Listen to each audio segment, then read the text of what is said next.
two very interesting hands for both players, although I guess Arya's isn't as interesting, probably just gonna go into the mulligan pile. Yeah, that one had no action, a clear mulligan. I mean, this one doesn't look great No, yeah, either. no cyclers is tough. It's very interesting if Eduardo's on the draw here, he can just go and discard Atraxa on turn 1 here. Yeah, It does look like he's on the play and maybe thinking about either which land to play or I think totally reasonable to just not play a land at all. Because it almost feels like in this matchup game one, if you can put Atraxa Grand Unifier in the graveyard, that it's almost impossible to lose. yeah. I think like you possibly can still lose, but it's going to be very difficult. Mhm. So like, yeah, I'm definitely on board with that. It's like the old classic legacy, like on the draw, discard turn one reanimator strategy. Right. I do think that the surveil lands change this like formula up a little bit, and that's what he's kind of opted to play instead, and we'll see how that goes for him.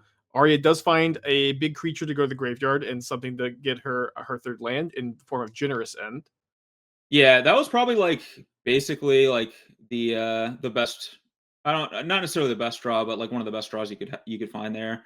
Land three, also something now like your living end is not embarrassing.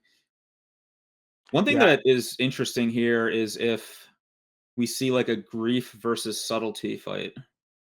yeah. I think if Eduardo puts Grief on the stack, probably ends up being pretty good for Arya here, where she'll have another creature to return with the Shardless Agent.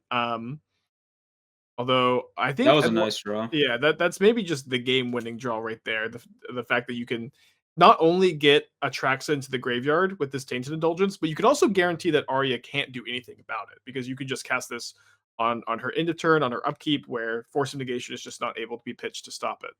Right. Yeah, that's one element of Force of Negation that I really enjoy. I mean, the card's obviously very powerful, but I like that it has that timing restriction on it because it just creates like a little bit better gameplay with it, in my opinion.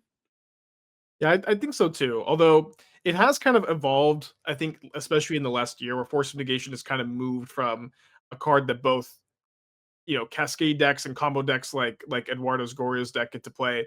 It's kind of become just a combo card where it's something that you're just using to force your instant speed combo through.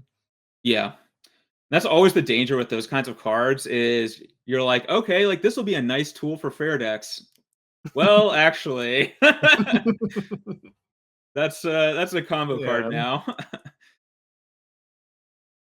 Now, I wonder if Eduardo how aggressively he'll want to fire off this Goryo's Vengeance on the Atraxa.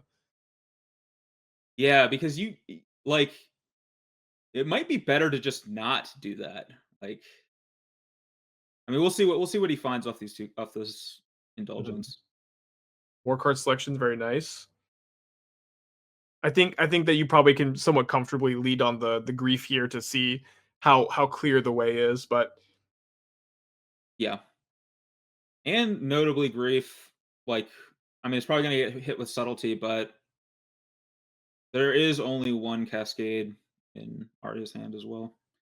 yeah, I'm trying to envision what kind of sequence needs to happen for Ari to win the game now that Eduardo has this attraction in the graveyard. Because not only is the 7/7 vigilance flying lifelinker going to be tough to beat, it's also going to probably put a solitude and ephemerate into Eduardo's hand too to like really just put Arya so behind on board, even post living end.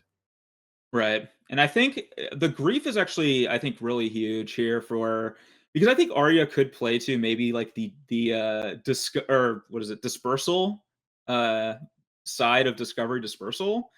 But with that grief, like being able to come back from living end, that's gonna Yeah, be a tough sell. let me double check how many black sources she has in her mana base. Maybe none, or maybe just like one sunken ruin or something, or I don't know. Yeah, I'm looking. I don't see any. This the load bearing sunken ruin seems to not be in this 75. Although it does often look like the best card of the deck. I don't have much experience like playing with this living end deck, but it's like very popular on Magic Online, so I play against it quite a bit. And I don't know, I think it's like really quite good. And I also enjoy playing against it a lot more than I did like previous iterations of Living End. Yeah, it is it's very much like I think the last bastion of spell based combo in modern, or to me it kind of is that last like pure spell based combo deck where like Storm is like completely out, but like if this is really just trying to put a sorcery onto the stack and win the game with it. You know, Rhinos, you know, you can fight through 4/4s. Ad nauseum's gone, but it is kind of the last bastion of this archetype, I think. Yeah, and it's funny to me and, kinda cool that, like, Living End is the one that survived because for such a long time, it was one of the worst combo decks, Mhm. and it's like it's just the one that had the longevity.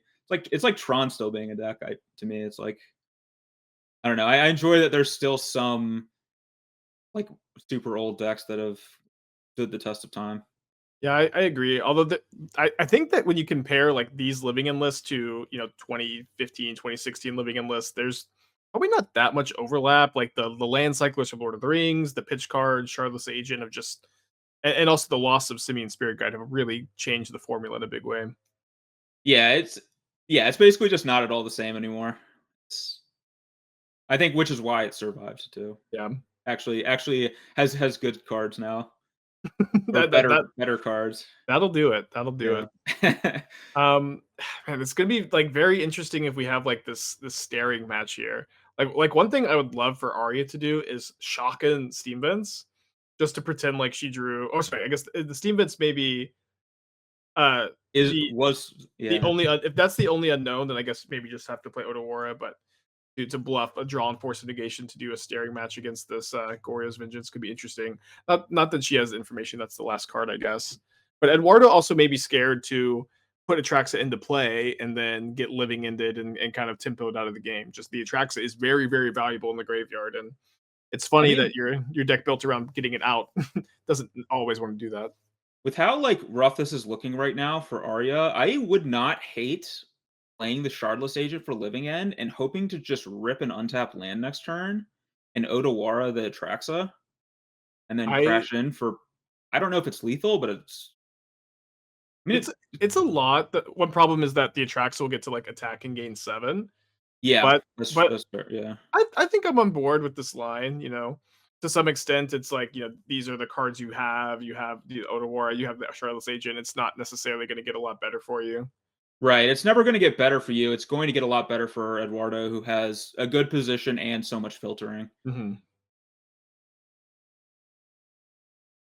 Now, those 10 cards revealed off of tracks are going to be pretty important. If we see an Ephemerate in the top 10, which is a lot of looks, it's going to be very tough for this Otawara to get the job done. Yeah, I mean, if you find Ephemerate, then it's just basically like, okay, I'm just gonna attack every turn and then just sit on it. Yeah, and it does look like an Ephemerate was revealed. Maybe I'm just misreading, but the instant chosen was Fatal Push, which can of course remove the subtlety from the battlefield. Yeah, and there is Touch the Spirit Realm, which, if I'm not mistaken on how that works, can be used in the same way. It can, yeah, but one major difference is that Touch the Spirit Realm returns the creature on the instep, so that way Okay. Arya could at least clear Atraxa for one big turn of attacks. But I don't think it would be enough to deal the 24 damage that Eduardo will have to Yeah, I think Zed. it's gonna have to be a happens twice situation. Mhm. And then there's the Force of Negation. Yeah. One card too deep, probably.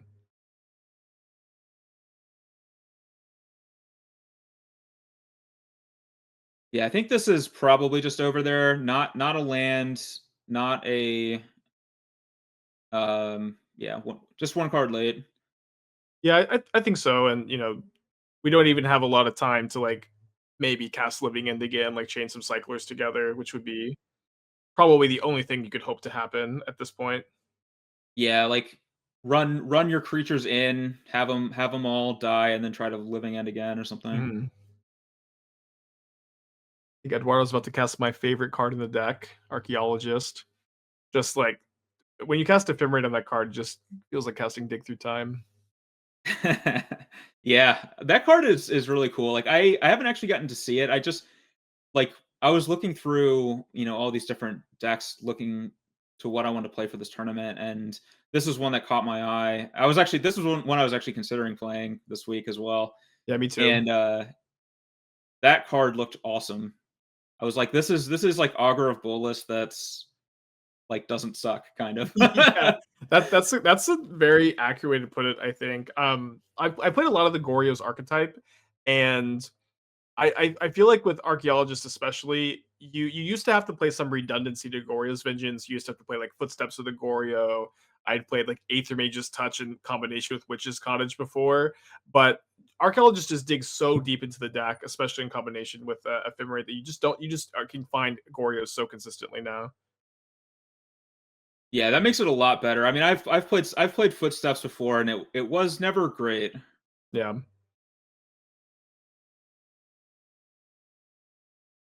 So we are going to see Odawara try to bounce the Atraxa. I think we're going to see Ephemerate in response. And then we saw some crazy sequence of like Striped Riverwinder, Street Wraith, Starless Agent. Even that probably wouldn't be enough, but Yeah, I don't think there's. I think there's no way out here. Maybe Eduardo like clicks through his combat stuff or something. Yeah, the opponent messed up angle. yeah, always live. It is always live, and frequently I am that opponent. So And then I think, or I guess with 7 cards left in hand, you can't quite discard this Crystal Brand to hand size, but you could flash back the Faithful Spending or Faithful Mending. yeah,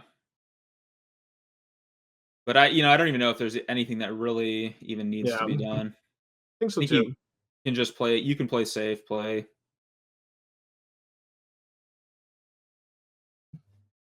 Now, I believe Generous Int does have reach, so we don't have Arya dead on board, but we do have her conceding game 1 here to Eduardo.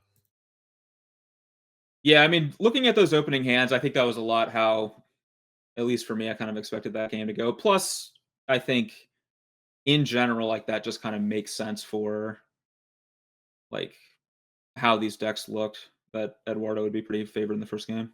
I agree. Just like it seems like you're so easily able to know that if you can just get a big creature in the graveyard on the first couple turns, it's gonna be very hard for Arya to win. And mulliganing to a hand that can do that is seems relatively easy. Post board, it does look like Arya is relatively well prepared for these graveyard matchups. 3 Leyline of the Void, 2 Endurance. Definitely going to be really important tools for combating Eduardo here. Yeah, like absolutely to the point where I would say that I would I would kind of guess that Arya has the edge after sideboard. Yeah, I think so too. I'm also very curious to see like how many copies of Mystical Dispute get in. We also see that Eduardo has a bunch of force negations or 2 force negations in the sideboard that are very likely coming in for these dead 1-minute removal spells. These open decklist tournaments are always so interesting. Where and I was talking about this when I was prepping for Pro Tour Barcelona with Deceive, who played Living End. Was that Living End is just such a good deck for open deck lists because you just know exactly what hate they have for you, and you can bring it. You can sideboard correctly every single time. Or sometimes it's like, oh, do they have Chalice? Do they have Unlicensed Hearse? Do they have Leyline of the Void? Do they have Endurance? Like trying to figure out exactly what hate cards you have to play against is not entirely clear, and not even the cards themselves, but the numbers are also really important to know. Yeah, no, I completely agree with you and Nasif in that. Like I think a lot of times the conception is that like these kinds of more all-in decks are better when your opponent doesn't know what's going on. But I actually think it's kind of the opposite. Like there was a Mythic Championship where Dredge was one of the most popular decks, and it's like, does it really matter that much if your opponent knows you're on Dredge game 1? They can't do anything about it, and then you get to know what their hate is for the post board games. So Yeah, it's that makes so much sense. yeah, Now, now one very interesting thing here is Eduardo has 1 copy of Chalice of the Void in his sideboard. I don't know. I didn't see exactly what disenchants Arya brought in, but that Chalice of the Void is in Eduardo's opening hand. And it could be very difficult for Arya to answer. yeah, and I'm honestly I'm not sure that Arya did bring in any kind of disenchants, so that might just be like, I don't want to say like the KO, but that's really powerful. Also to Fairy Time Ravelers too. Right, exactly. Like, there's always the Beseiju, there's always the Money in the Banana Sand, there's always the Odawara. But Yeah. being able to deal with the Chalice before the Teferi comes down with this specific hand looks very difficult to do. This Grief won't be any help, even if a black card gets drawn. There's just another Teferi over there. Yeah, and Arya also didn't have or hasn't like seen any graveyard hate yet either. Mhm. So, you can play this game of like, okay, like both of us aren't doing much, but and Oh, maybe I can win a longer game. Oh wow, spiked the Atraxa. That was yeah, that is like one really ridiculous thing you can do with the Surveil lands, just entomb and Traxa without a card. yeah, that's awesome. I mean, I love that. It's like, you know, you didn't build the deck to do that, but the fact that it's in there as an option is kind of great. Yeah, the surveillance have been, I think, very interesting deck building tools, and um, when you play them in graveyard strategies, like both of these players' decks, they just really are something special. Yeah, I mean, I've even gotten like, I mean, this is nothing on the comparison of this. I got mileage out of putting a spell in the graveyard for Snapcaster Mage. Getting like, 0.25 cards worth of value. That's where I'm at. Yeah, not much, but it's honest work. It is. It's very, yeah. So now Arya has an answer to the Chalice and the Brazen Borrower, but answering this Chalice is like it's Step one up. not that appealing. There's an attraction in the graveyard now. You're kind of in the same problem you were earlier. I really truly don't hate just casting Charlotte's Agent as a 2 tier. I've played a good amount of like Goryos in this matchup, and I've lost a lot of games to Living End where my graveyard's really stacked, and then they just start casting agents and curators and subtleties and just beating me down. Yeah. No, I'm on board with that. I've lost those games from the other side where I've been the one with the chalice, the Teferi, and I'm just getting beat down by random creatures. Mhm. So I that's one element too that I really like about like Living End as a deck is it's not just. I mean, it is pretty bad when your opponent has good graveyard hate or like chalice or whatever, but it's not like you can't possibly win. Yeah, and one nice thing too is like to some extent your deck is just all cyclers, so the ability to dig for those really important cards is something you have access to in a lot of games. Although I guess Ari does have the surveil land in hand, so can't quite deploy the 3-2 strategy quite yet. Yep. Does take one of the two copies of Teferi Time Raveler, uses the surveil land to maybe put her own Atraxa into the graveyard. That would be kind of fair, I think. Yeah. Yeah. What trumps Atraxa? Oh, Maybe hey, here's a noxious Gearhawk or whatever. I don't know. oh, that'd be awesome. Or it would have to exile probably. But Right. Wake of Waves does actually mean that if Living In can resolve, and I don't really know how it's going to happen, but it could resolve like double Waker shrinks the tracks down to 5/7. Arya would have the board advantage, I think, if a Living yeah, In could be put on the with stack with the here. Waker and the Oliphant, like it's not unreasonable to think.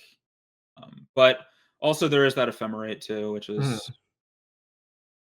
looming large.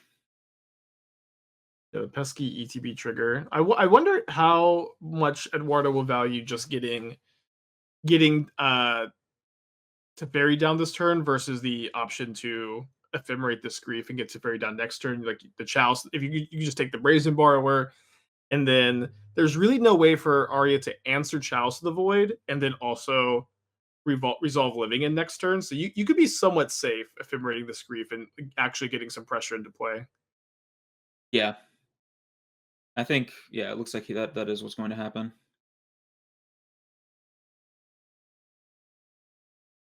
Probably not. Probably just having to take the Charlotte's agent here. I would think, since it's potentially something that could pressure the Teferi. Violent Outburst is a very scary card.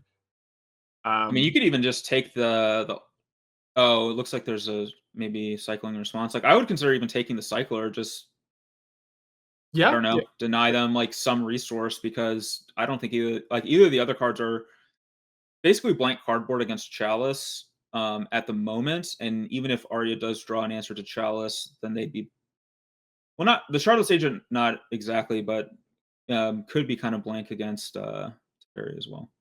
Yeah, I think being able to just, like, hard cast a Curator of Mysteries is maybe her best shot at this point. Yep. Is she's maybe pausing oh, no, she's just gonna hold both Cascade spells for now, and then lose one of them to this rebound, I imagine. Yep. And then Teferi will probably hit the battlefield, and that will probably be too much to overcome. Yeah, I think it'll be super difficult to lose to the spot where Eduardo has a clock, has two good pieces of living and hate, has a subtlety, has a force of negation, can bounce the first big creature you play. Stranger things can happen. I have seen living in win from like truly difficult positions, but this is also a problem too when trying to win from this position when you have cards like Leylight the Void in your deck. It's So many dead bloodbath. draws, yeah. Every Mhm. ley line, every living end, a lot of the creatures, or like, like a even a grief or whatever is basically dead draw. Yeah, I'm kind of surprised to see so many ley lines in the sideboard, like a 3/2 split of ley line endurance in favor of ley line, where incubation incongruity can find endurance, it can't find ley line, and then just like ley lines and living end are always so weird where you just have all these cyclers and you're just I feel so likely to to draw one at some point. Right. Yeah, and I agree with you on that. I mean, I guess one like, thing is it like the classic like it does pitch to whatever Yeah. line, but yeah, I think that's not as much of an not enough of an upside. Yeah, I agree.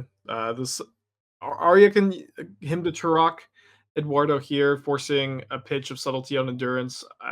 Endurance seems still much better than the average draw, and put Right. it on top. And maybe with Eduardo just drawing blank pieces of cardboard every single turn this game, and Arya continuing to draw super well, we should be in relatively good shape. Yeah, so yeah, and play the endurance again, get rid of the graveyard, use it to like knock down the Teferi a notch, and eventually maybe be able to double block the grief with Shardless Agent endurance and buy yourself time. I think that's the like and hope that Eduardo does nothing. Yeah, I think it's a plan. It's not a plan you're probably super happy to have, but way better than no plan. Yeah. Yeah, and like you were saying, like the average draw is going to be really bad. I think having a plan that is, actually a possible avenue is better than probably taking a random shot. I think so too. Two Gristlebrand's getting dumped in the graveyard. Hopefully for Arya, they never interplay. Yeah. Okay, if I'm right, that was a Yeah, that this probably closes the door. I think so too. Because what Eduardo could do now is take Teferi up to 4, block the endurance with grief, then ephemerate it, and then use the Teferi to bounce the endurance next turn. Although I guess that would get the Gristlebrand's out. Decides instead to blast the Teferi, attack with the grief, and then maybe just draw step the ephemerate, let Teferi take 3. I think this line ends up making a bit more sense. Yep. Although it doesn't choose to draw step the ephemerate, maybe holding it for later use. Yeah, I think I would have gone for the draw step to take away the shardless agent to reduce the line of Arya being able to stop the 2-turn menace clock, but Yeah, I also have perfect information, so right. makes it a lot easier to say.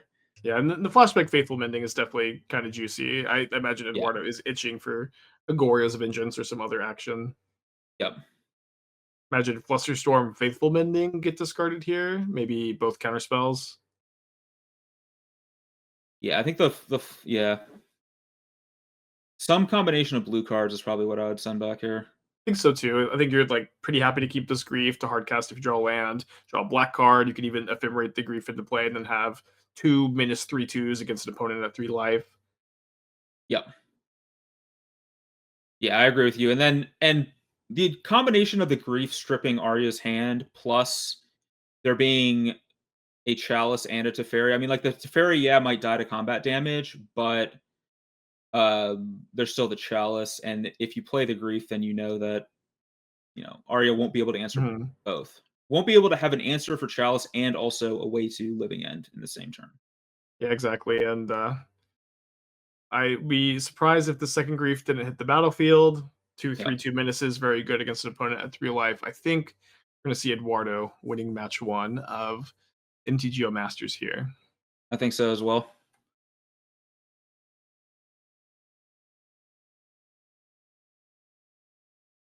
Yeah, I mean, game one played out a lot how, we were expecting, but this game was like, we talked about all the different cards that Arya had against Eduardo's graveyard, but Eduardo had a lot of really good sideboard cards too. Yeah, and And got those, to get rid of, like, 8 dead cards too. yeah, that actually isn't horrible here. I mean, it Yeah, buys a turn. yeah, very technically keeps you alive. Yeah, The plan of, treading water from this point seems somewhat difficult because you have to still contend with these 2/3/2s next turn. yeah, and now the land 5 means can even grief during Mhm. the draw step. Yeah, and that I guess Odawara would be a live out to again tread water for a turn.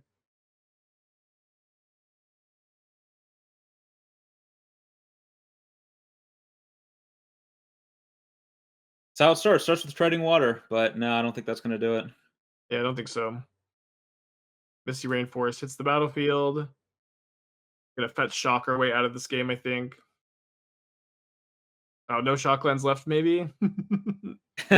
Sees the game. All right. Wow, doesn't even have, not even able to go out on your own terms. Awful. Yeah. Congrats, Eduardo.